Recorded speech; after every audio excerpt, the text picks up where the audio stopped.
Bienvenue dans ce nouveau tutoriel, ici Future App.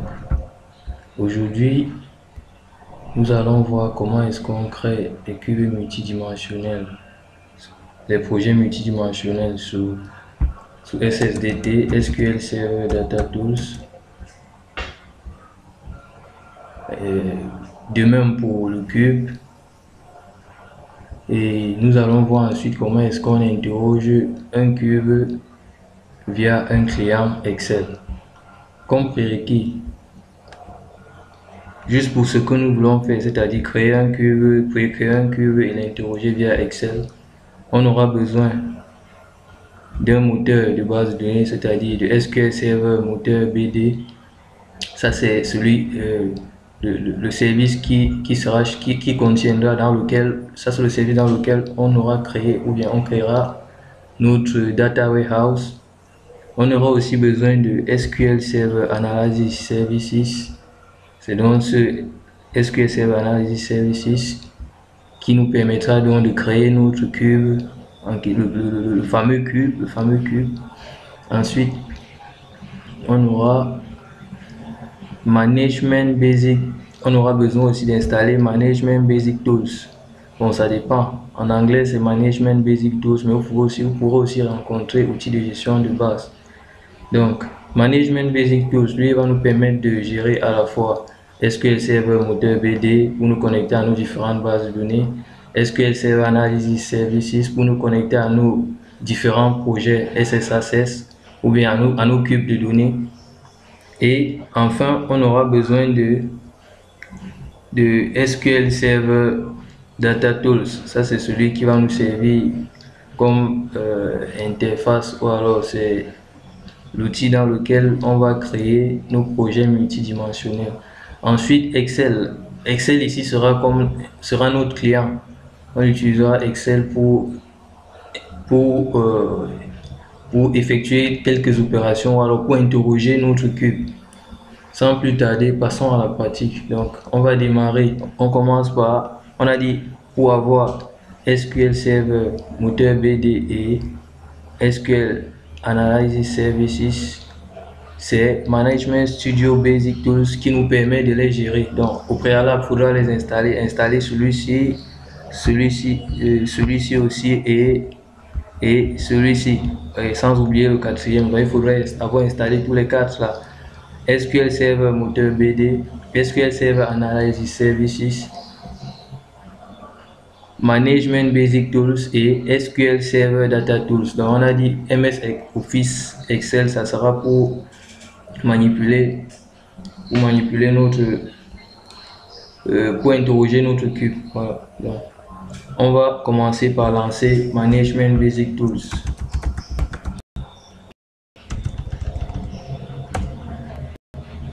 Management Basic Tools.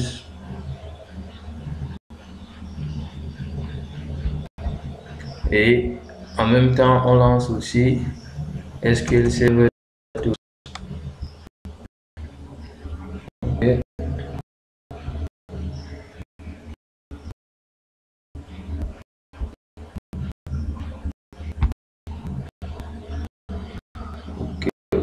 Ok, patient.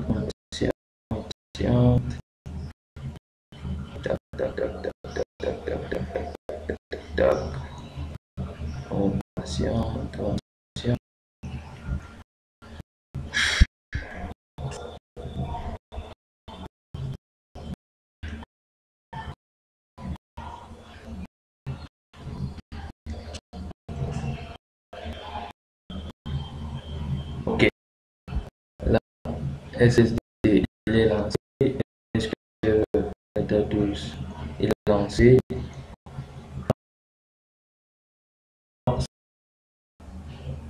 Page en tant que management de son je vais vérifier si c'est ok ou bien si il a assez. Je vérifie le management de la parce que je suis ma boîte management du si Je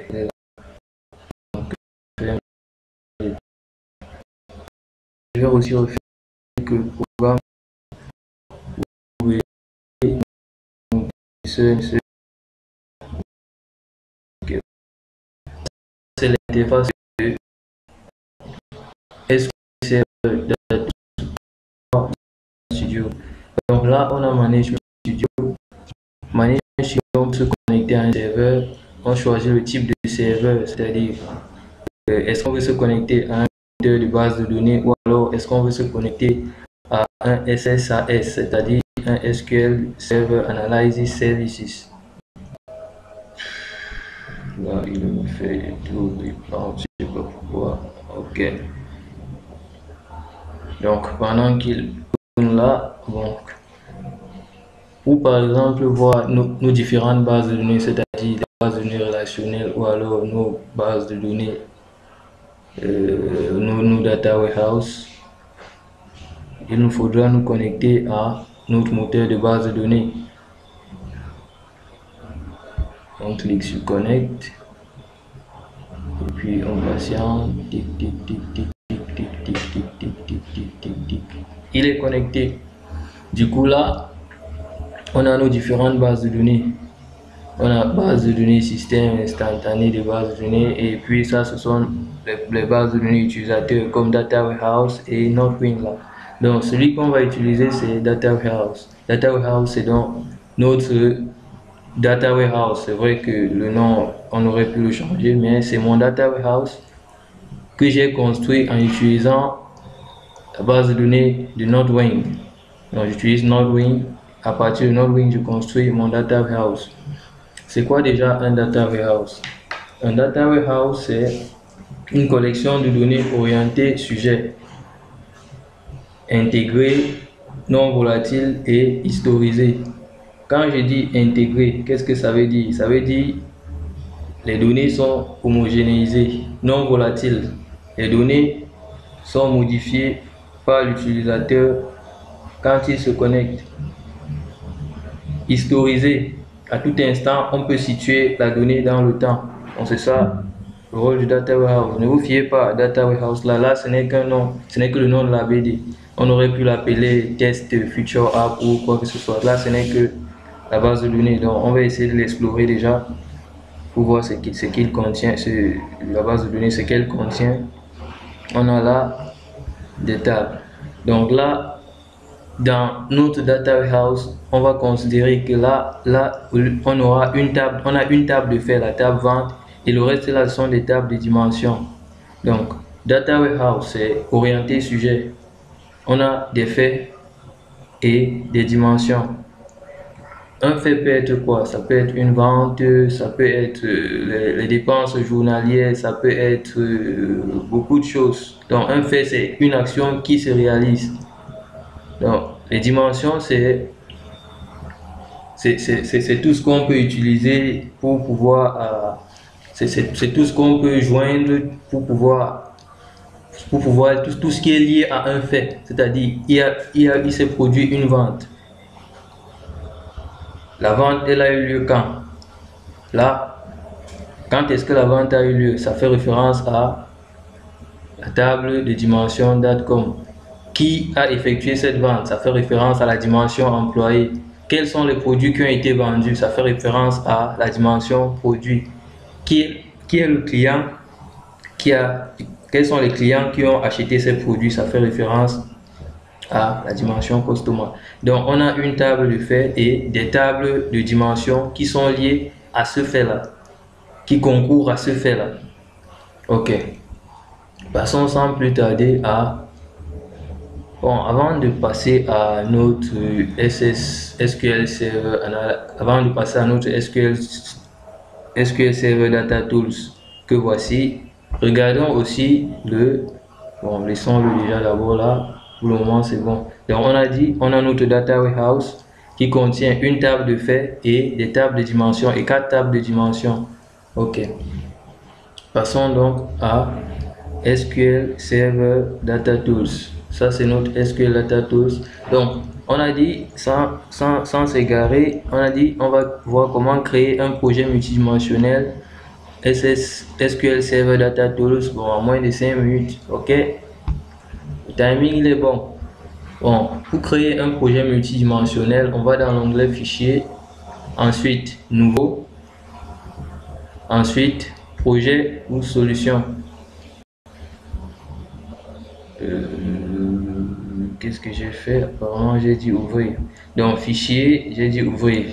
C'est plutôt Nouveau. Fichier, Nouveau, Nouveau Projet. Nouveau projet.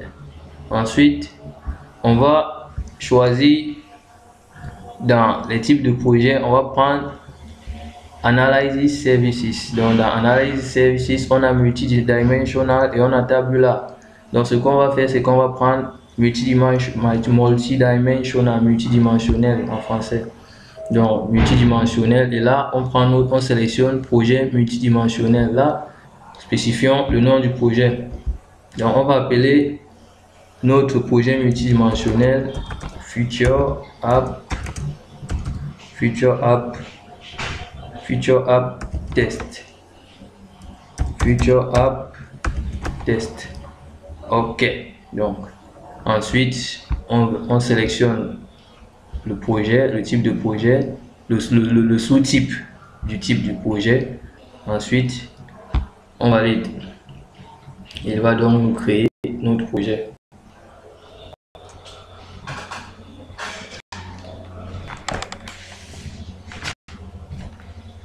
Ok, il affiche, ne répond pas, on va patienter. Là c'est problème et limite, problème lié à des ressources limitées. Ok, il dit qu'il crée le projet. On patiente, est-ce qu'il a terminé? On patiente. Il nous faut le tableau de bord complet. On patiente.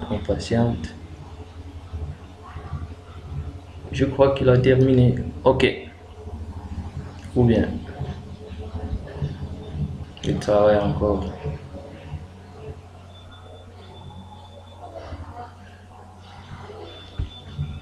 Ok, je pense que le projet multidimensionnel a été créé.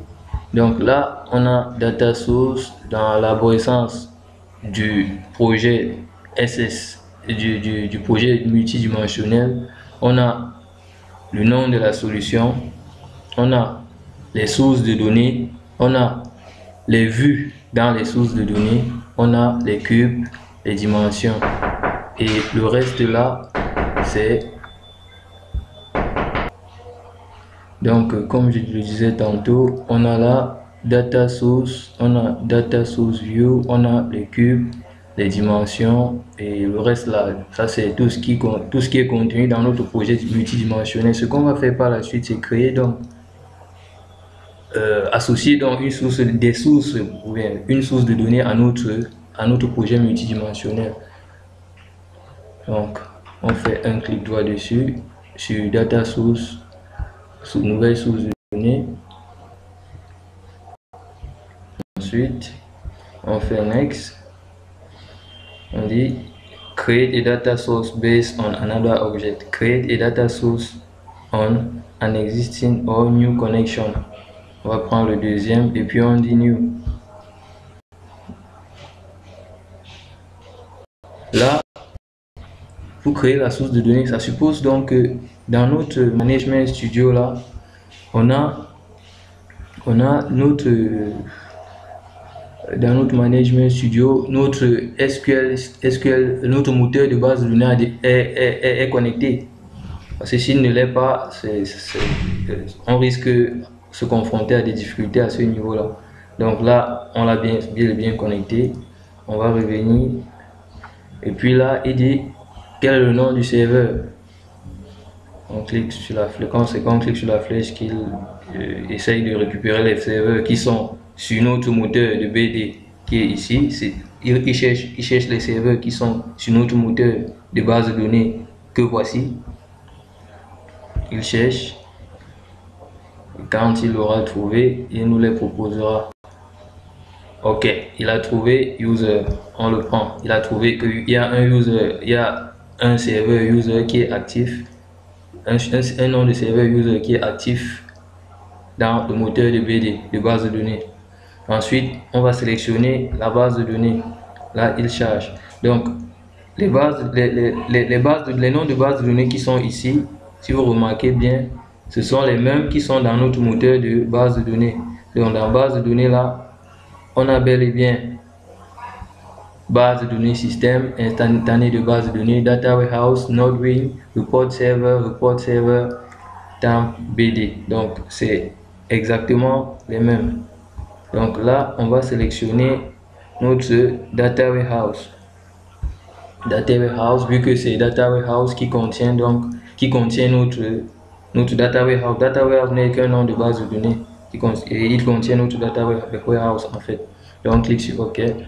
Et puis là, il nous crée. C'est vrai que initialement le user.database y était déjà, mais c'est en le créant en fait que on l'obtient là pour ceux qui ne l'avaient pas déjà. Donc ce n'est qu'en faisant new create et en effectuant toutes les opérations qu'on a dû faire là, qu'on a là pour ceux qui ne l'avaient pas. Si vous ne l'avez pas là, il faut faire new, ainsi de suite, ainsi de suite. Moi je l'avais déjà, c'est pourquoi aucun changement là. Ensuite next.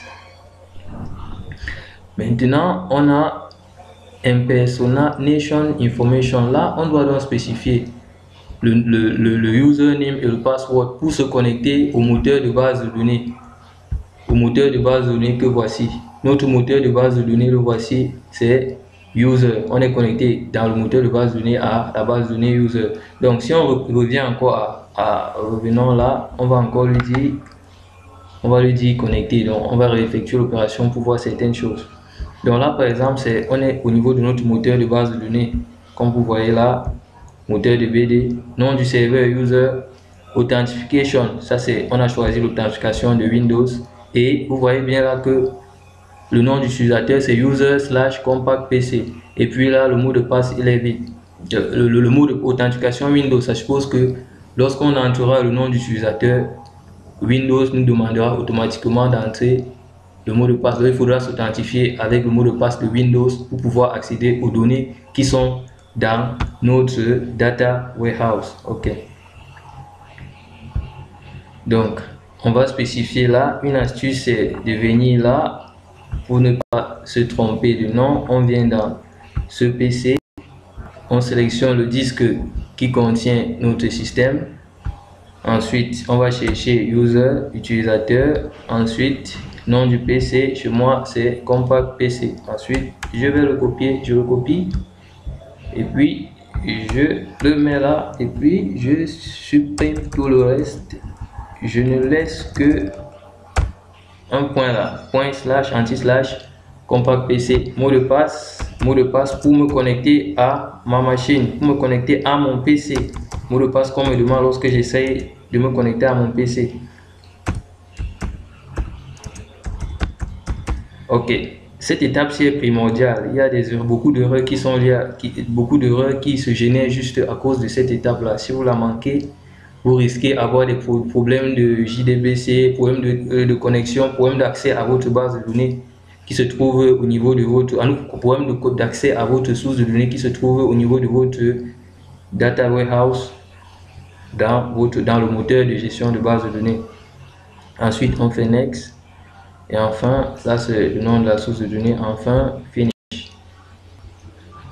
Vous voyez bien, on a donc notre source de données là. Maintenant, on a data source views. Pourquoi avoir à la fois une source de données et une data source views? C'est que dans le data warehouse, on peut décider, on peut choisir unanimement de ne pas utiliser toutes les tables qui sont contenues dans le data warehouse. On peut, du moins, tous les tables de dimension et les tables de fait, on peut décider de ne pas toutes les utiliser dans notre projet multidimensionnel.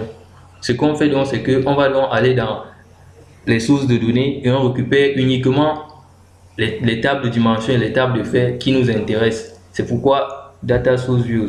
Donc data source views va donc se baser sur la source de données et nous permettre de sélectionner les dimensions et les tables de fait, les tables de dimension qui nous intéressent, dont nous aurons besoin dans notre projet multidimensionnel. Donc data source views, on fait aussi un clic droit, nouvelle source de données, next. Ensuite, new source data, Next. On dit create a data source based on another object. Create a data source based on an existing or new connection. Comme d'hab, on le prend et puis on voit donc que là, ici, on a déjà, ici, on a bel et bien notre, donc ça c'est le user, on va dire new patient.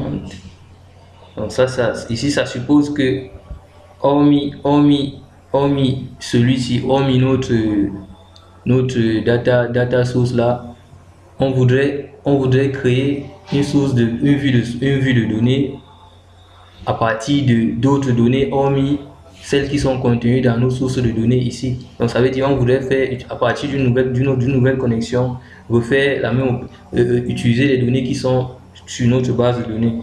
Donc c'est pas ce qu'on veut. Qu'est-ce qu'on fait? Je fais cancel et puis je vais dire create a data source based on another object. Next. Oops. Feature of data warehouse. Attendons voir. Qu'est-ce qui se passe? Qu'est-ce qui n'a pas marché? Next. Là, je prends directement celui-ci, je fais next. Ensuite, il me redemande les mêmes informations que tout à l'heure, donc je reviens. Donc là, je prends create a data source based on an existing or new connection. Ensuite, je vais prendre data connection, c'est-à-dire celui-ci. Je le sélectionne, je fais un next. Ensuite, je vais spécifier le nom d'utilisateur comme tout à l'heure.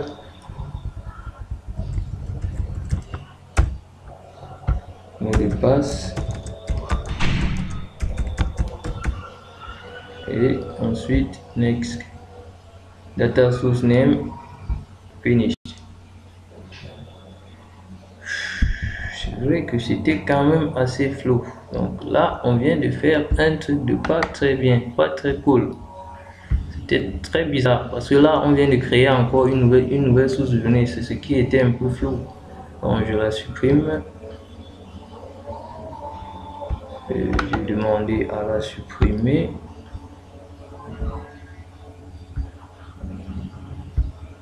Je la supprime.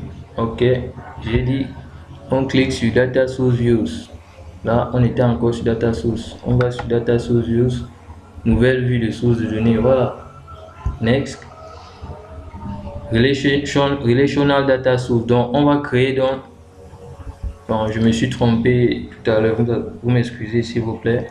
Donc on fait un clic droit sur data source views. J'avais refait le clic sur data sources. On fait le clic sur data source views. On va dans data source views, on va donc, il va nous proposer des bases de données, les sources de données qui existent déjà, qu'on a déjà dans notre projet. C'est celui-ci, data warehouse, et il nous donne aussi la possibilité de créer une nouvelle source de données et l'utiliser en même temps. Donc là, je vais faire directement un next vu que j'ai déjà mon compte là. Mon data warehouse, c'est lui là, la source de données, c'est lui là. Donc je vais directement le prendre, je sélectionne celui-là, je fais un next. Ensuite là, il dit create logical relations by matching column, foreign case matches. Il dit same name as primary key, same name as destination table name, destination name plus primary key name. C'est ça qui m'intéresse. Je vais prendre ça, c'est-à-dire je garde les mêmes noms de table et les mêmes clés que dans la source de données, data warehouse que voici.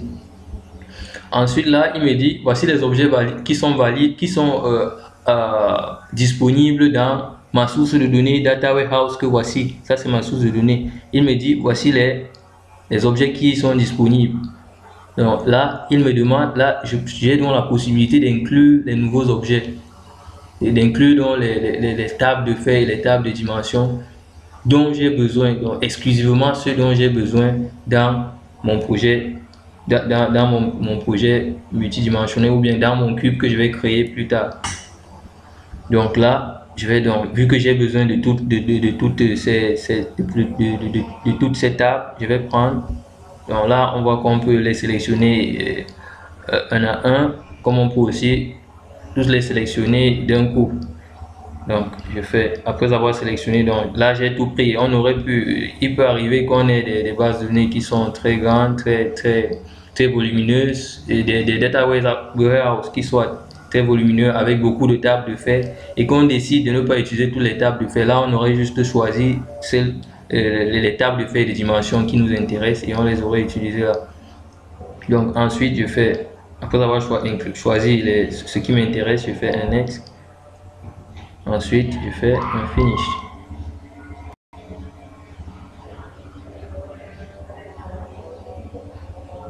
Ok, notre source de vue de données est créée. C'est ça là, j'ai maintenu le même nom. Et là, on peut voir à quoi ça ressemble, c'est-à-dire son chemin relationnel, si je peux dire ainsi. On fait un double clic, on positionne le curseur dessus et on fait un double clic. Et là donc, on a notre vue des sources de notre vue de sources de données, c'est-à-dire on a notre table de fait qui est vente et je vais placer tout autour d'elle. Je vais placer tout autour d'elle les tables de dimension. On voit donc là, il n'y a pas de relation entre les tables de fait et les tables de dimension. Ça c'est parce que dans mon data warehouse initial, je n'ai pas défini les notions de clés étrangères dans ma table de fait que voici. Donc je n'ai pas lié les différentes dimensions à ma table de fait. Maintenant,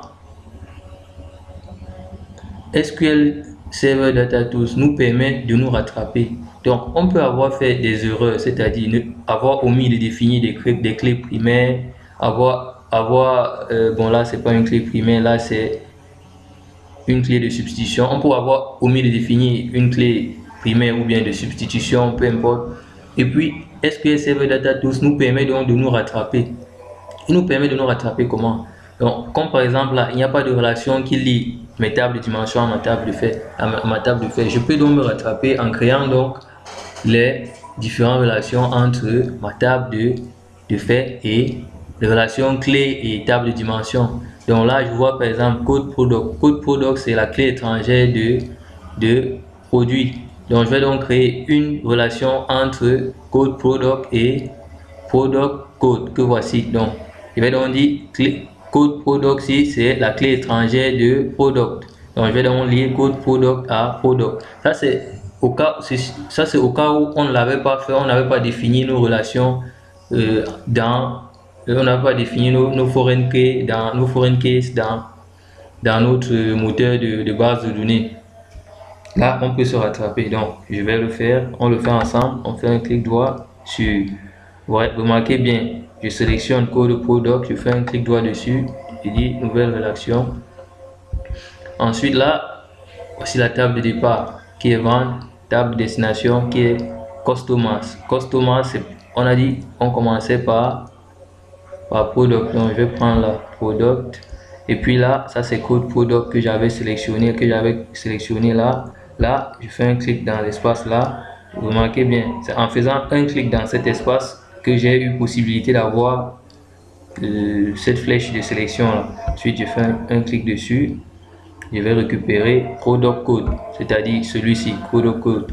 Ensuite, je valide. Vous voyez donc il a créé une relation entre ma table de fait et ma table product et ma table de dimension product.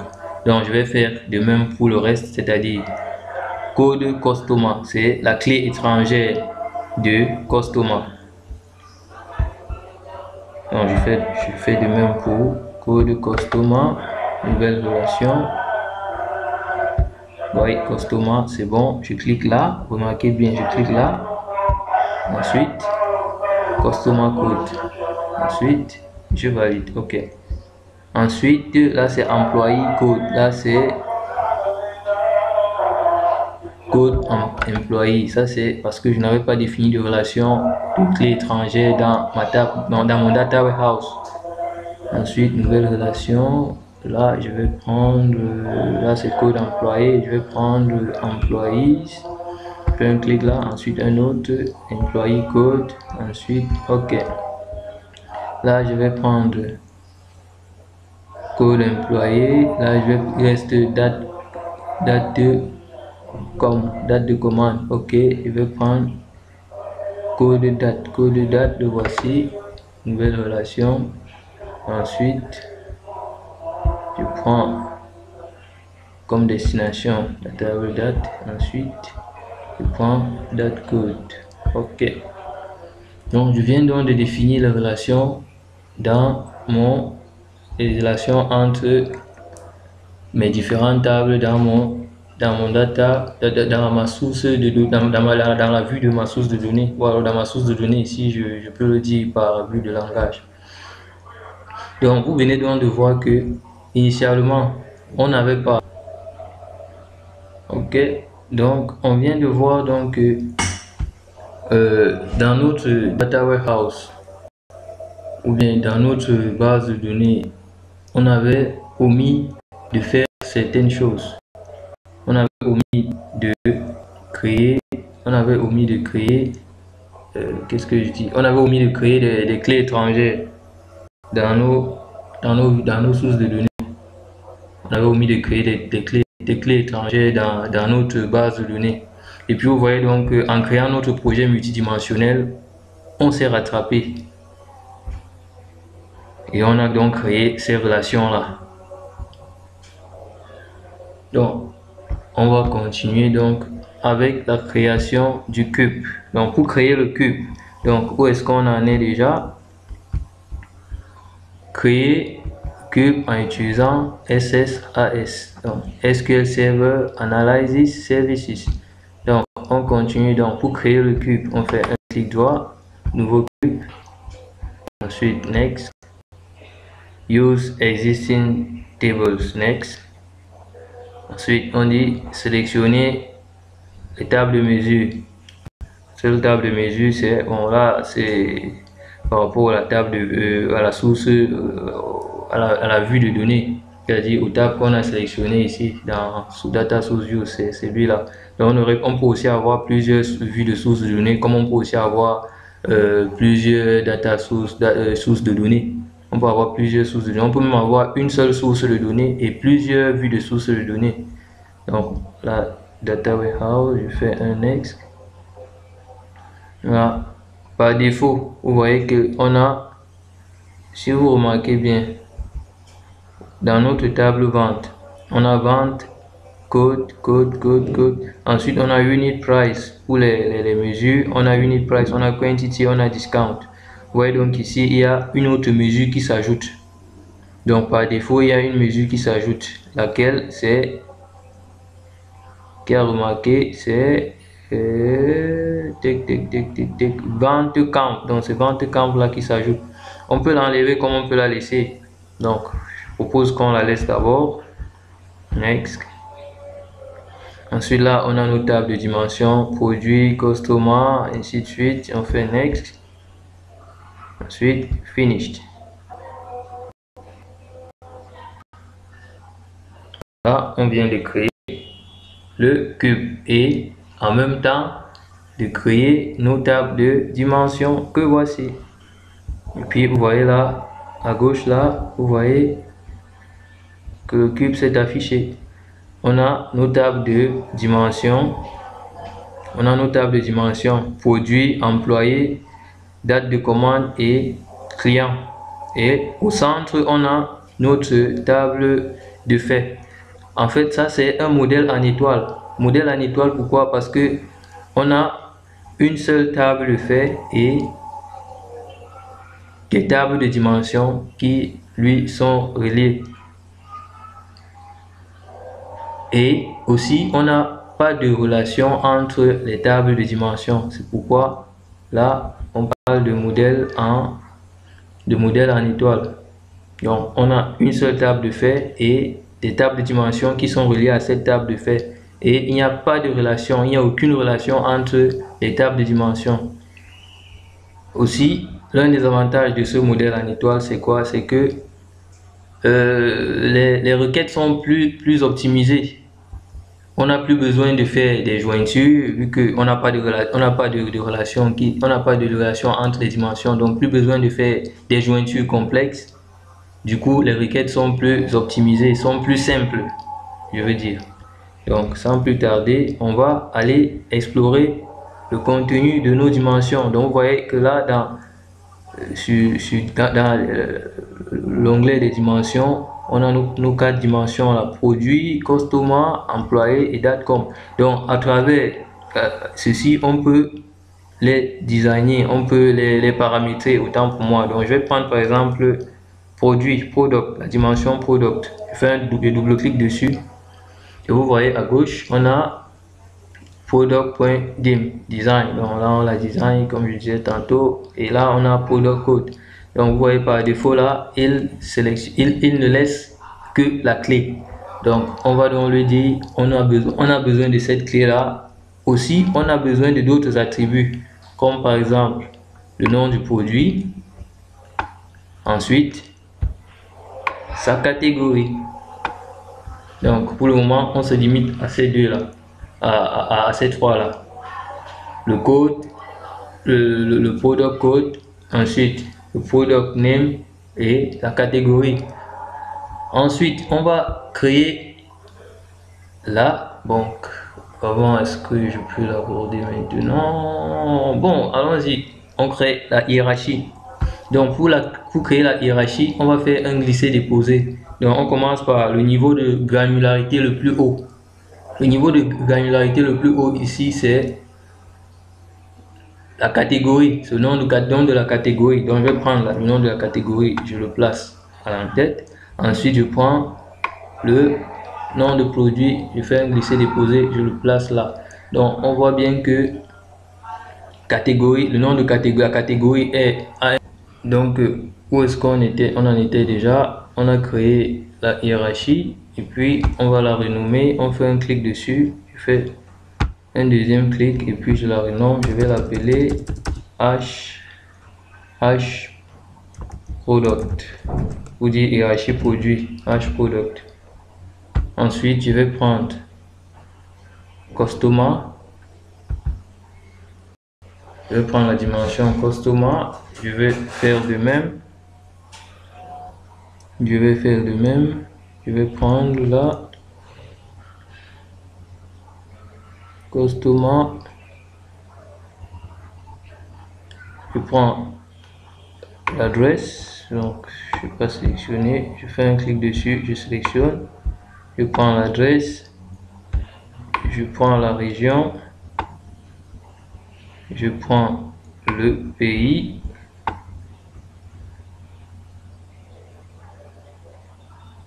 et je prends le téléphone, numéro de téléphone, je prends la ville, j'ai pris l'adresse déjà, j'ai pris le nom, je prends le nom, ok. Ensuite je crée ma hiérarchie. Je vais commencer par le niveau de granularité le plus haut qui est le pays. En bas des pays, après les pays, on a, ou bien en dessous des pays, on a les régions. En dessous des régions, on a les villes. En dessous des villes, on a les adresses pour nos différents clients. Et ensuite, on a le nom du client en question. Et enfin, niveau de granularité le plus bas, le niveau de téléphone, c'est-à-dire ce qui nous intéresse le plus. On va renommer la hiérarchie comme tout à l'heure. On va l'appeler H-Customers. Ok, validé. Ensuite, la hiérarchie employé, on fait de même. Je vais prendre le nom de l'employé, employee name, ensuite son adresse, ensuite sa ville, oui, sa ville, ensuite sa région, ensuite son pays, ensuite le domaine. Bon, je suis pas pris. Le domaine, ok. Je crée ma hiérarchie. Le niveau de granularité le plus haut, c'est country, c'est-à-dire le pays. Ensuite, c'est le pays, c'est les domaines. Les domaines, parce que un employé peut être dans plusieurs domaines, dans des régions différentes. Donc, on a la voie domaine. Après domaine, on a, qu'est-ce qui vient après? Les régions. C'est-à-dire niveau de granularité plus bas que domaine, c'est région. Ensuite la ville, city. Ensuite, après city, c'est l'adresse. Ensuite, le nom. Ok, la hiérarchie étant créée, on va la renommer et l'appeler hiérarchie employees. Ok. Ensuite, on fait de même pour la hiérarchie date de commande. On va prendre les attributs qui nous intéressent, jour, mois. Vous voyez comme moi qu'on aurait pu les prendre au même moment. Un jour, mois, je vais prendre année. Ok. Définis ma hiérarchie, c'est-à-dire je fais mes glisser déposer. Je commence par le plus haut, c'est-à-dire année. Ensuite mois. Ensuite jour. Ok. C'est bon. On a nos différentes dimensions. Qu'est-ce qu'on fait ensuite? Ensuite, on va paramétrer, on va revoir les paramètres pour accéder au serveur, c'est-à-dire le nom du serveur qui se trouve.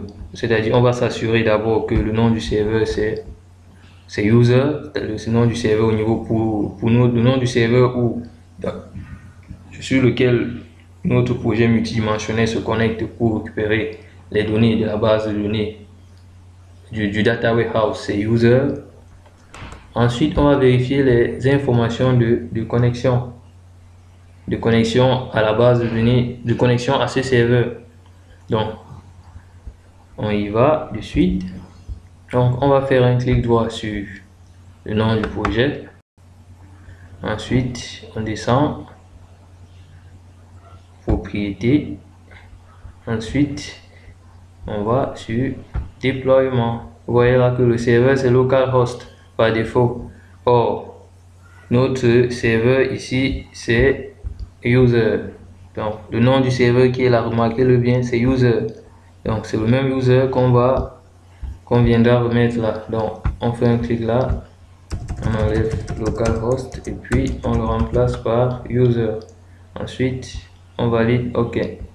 Ensuite, on va vérifier aussi au niveau de notre data source views. On fait aussi un double clic. Non, au niveau de la source de données, on fait un double clic là. Ensuite, on vérifie les informations là. OK, tout est là. Tout y est comme on l'a paramétré auparavant. On fait OK.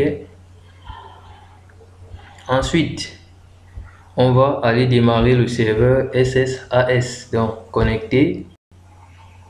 Là, on va prendre Analysis Services. Analysis Services. Vu que c'est sur ce serveur Analysis Services qu'on va, c'est sur le serveur de type Analysis Services de nom user qu'on va connecter, qu'on va déployer notre solution SSAS. Donc, on clique sur connecter.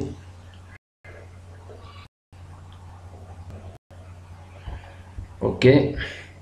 Là, on a possibilité de voir les bases de données qui s'y trouvent déjà, qui ont déjà été déployées là-dessus. On a Adventure World qui est une base, qui est un cube de données. Bon, là, c'est des cubes, pas des bases de données, autant pour moi. On a des cubes qui ont déjà été déployés là, ou alors des projets multidimensionnels qui ont déjà été déployés là. On a Adventure Works que l'on a déployé, qu'on a importé auparavant. Ça, c'est une base, un cube de données qui est qui est très connu, même sur Internet, on le trouve. On a, ça, c'est d'autres projets que j'ai eu à faire. OK. Donc, on va donc repartir, générer notre projet. On va générer notre projet. Ensuite, le déployer. On va le déployer, venir voir si réellement il s'est déployé sur le serveur Analysis Services. Ensuite, on le traite. Donc, on commence, on positionne le curseur ici, Future App Test, on fait un clic droit, on dit générer, on le génère d'abord. Tic, tic, tic, tic, tic, tic, tic, on patiente, on patiente, on patiente. Apparemment, on a réduit là, je vais le faire remonter. OK, je vais faire remonter celui-ci. OK, la génération s'est bien passée. Génération, OK. Ensuite, on passe au déploiement. On déploie la solution. On déploie la solution. Sending deployment script to the server. Là, il est temps de joindre le serveur pour y poser notre projet multidimensionnel, notre cube. On patiente. On a la foi, on patiente. On patiente, on patiente, on patiente. Tic, tic, tic, tic, tic. On patiente, on patiente, on patiente.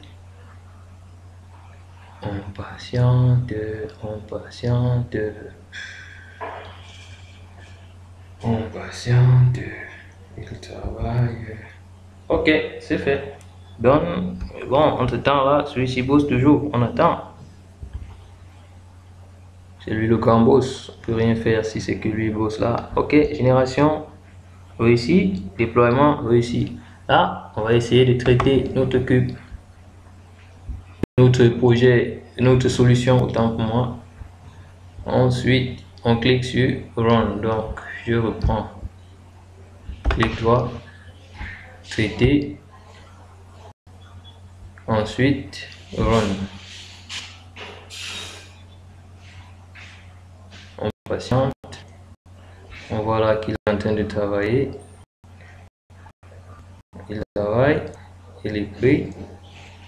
Il travaille. Il est en train de oh, il y a un truc que j'ai oublié de vous montrer.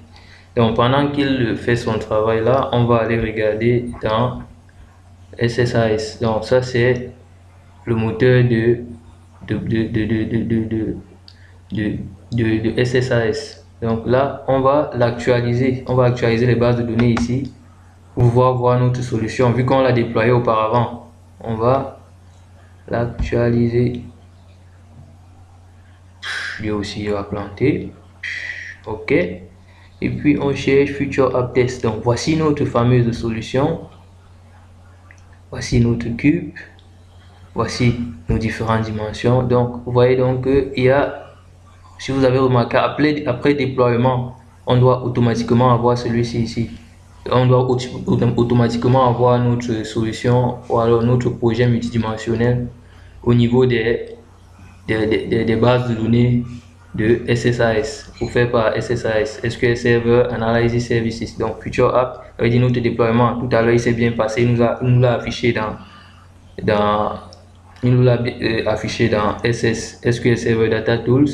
Ensuite, on vient regarder ici pour voir si réellement il a bien.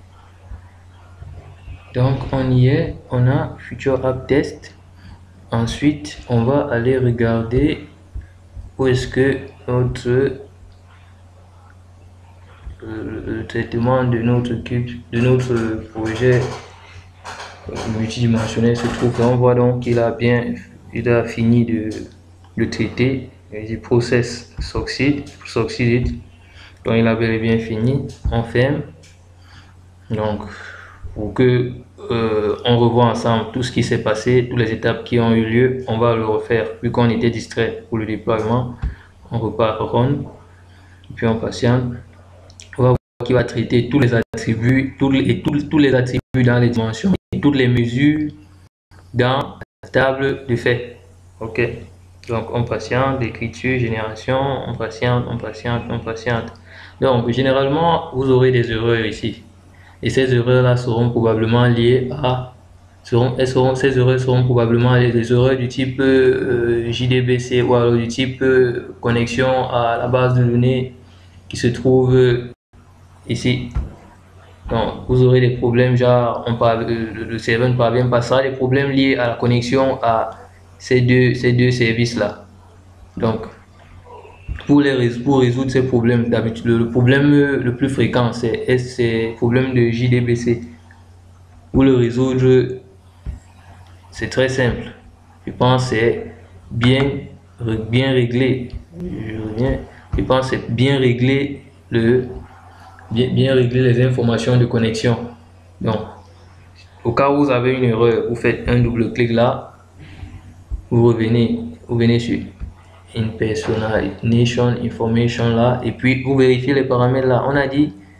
J'ai montré comment est-ce que j'avais retrouvé celui-là sous le nom de mon PC.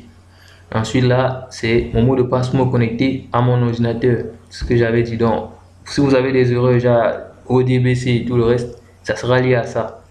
Dans une prochaine vidéo, je vous montrerai en détail comment est-ce qu'on choisit ici et à quoi correspond chacune de ces options. Donc pour le moment, on continue. On ne s'éloigne pas.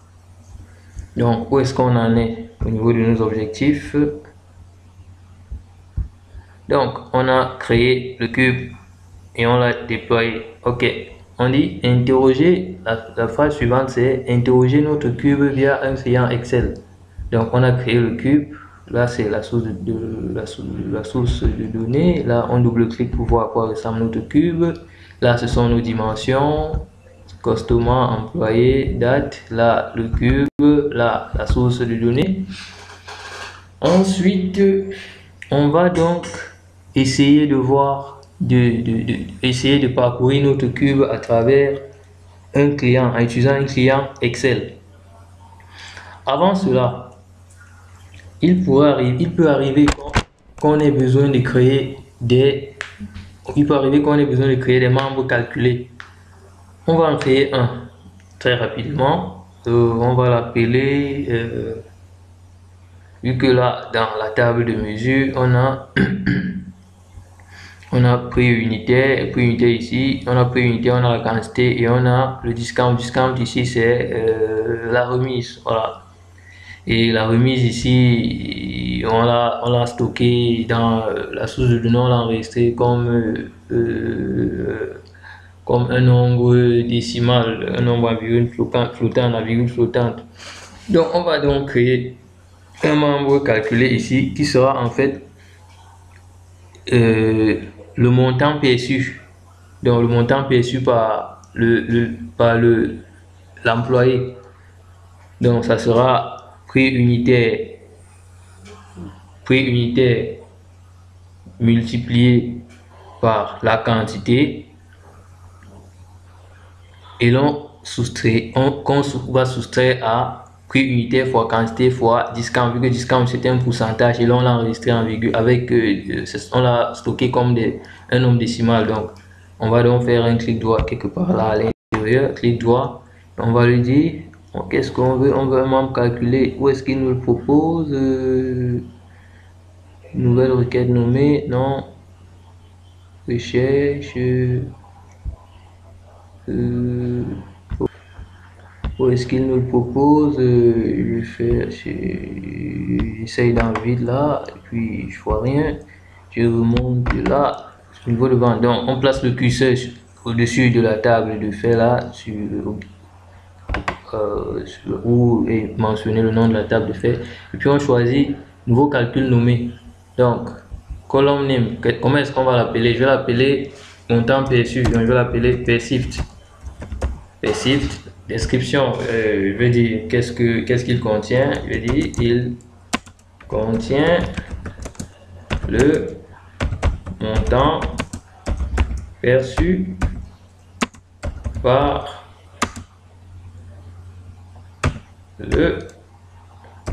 l'employé. Ok, il contient le montant perçu par l'employé. Ok. l'expression. Maintenant, au niveau de l'expression, il faudra faire très attention, ou bien il faudra bien prêter attention. Donc là, il faudra respecter les noms. Là, j'ai dit montant perçu, c'est prix unitaire fois quantité moins montant de remise. Et montant de remise lui-même, c'est prix unitaire fois quantité fois discount fois remise. Donc, ça sera donc, je reviens, c'est unit price multiplié par la quantité que voici, je respecte bien les noms, moins unit price fois quantity fois 10 fois discount. Ok. Ensuite donc, je vois donc que bon, pour ceux qui ont fait des mathématiques basiques, on va factoriser. Donc, le facteur commun ici c'est unit price fois quantity, unit price fois quantity, unit price fois quantity.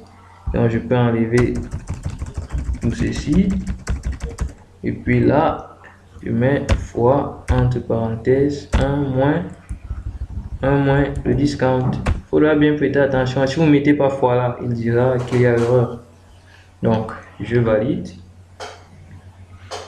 Ok.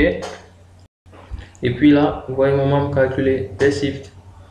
Ensuite, je vais traiter ma solution à nouveau. C'est-à-dire il faut que tout le monde soit pris en compte. Quand je dis tout le monde, c'est toutes les autres mesures, tous les autres attributs de table de dimension et ma nouvelle table de dimension. Et mon nouveau membre calculé autant pour mon perceived. Ok, là, ensuite là, je fais un run. C'est-à-dire je traite à nouveau.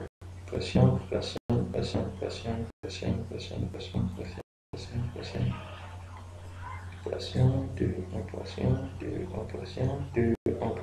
Tic, tic, tic, tic, tic, tic, tic. Tic, tic, tic, tic, tic, on patiente, toc, toc, toc, on patiente.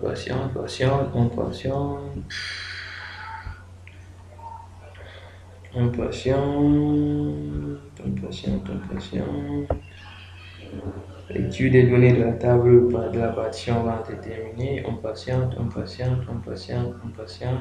Process succeed. OK. Close. OK. Maintenant, on va parcourir notre cube. On fait un clic droit sur le cube. Parcourir. Donc, on va essayer déjà d'abord de voir quelques opérations de base qu'on peut effectuer directement sur le cube. Et sur le cube étant dans SQL Server Data Tools. Ensuite, on va aussi, avant de passer au client Excel, donc déjà au niveau de SQL Server Data Tools, on a la possibilité d'interroger notre cube. Là, on y place, ça sera un peu comme des requêtes, il dit drag levels or measures here to add to the query. Donc il dit pousse-moi les niveaux hiérarchiques de mesure et les niveaux hiérarchiques de dimension et les mesures pour effectuer ta requête. Donc là par exemple, je vais prendre date, dans date, je vais prendre les années. Je prends année, je fais query. Là, il ne trouve rien parce que en fait, il ne voit pas avec quoi est-ce qu'il va faire l'interception des années. Il n'y a pas de mesure quoi. Ce que je fais ensuite, c'est que je vais prendre une mesure. Je vais prendre la mesure. Est-ce qu'il y a, qu'est-ce qui se passe? Là, je vois pas ma mesure calculée. Perceived. Ok, il y a quelque chose que j'ai pas mentionné. Donc, on va revenir. Allons-y d'abord. On va y revenir. Bon, là, vous constatez avec moi que dans mesure, vous constatez avec moi qu'il n'y a pas le perceived de tout à l'heure, le membre calculé tout à l'heure. On va y revenir. Donc, continuons ce qu'on fait là. On va prendre par exemple quantity. Ensuite, on exécute. Vous voyez donc là, il affiche un résultat.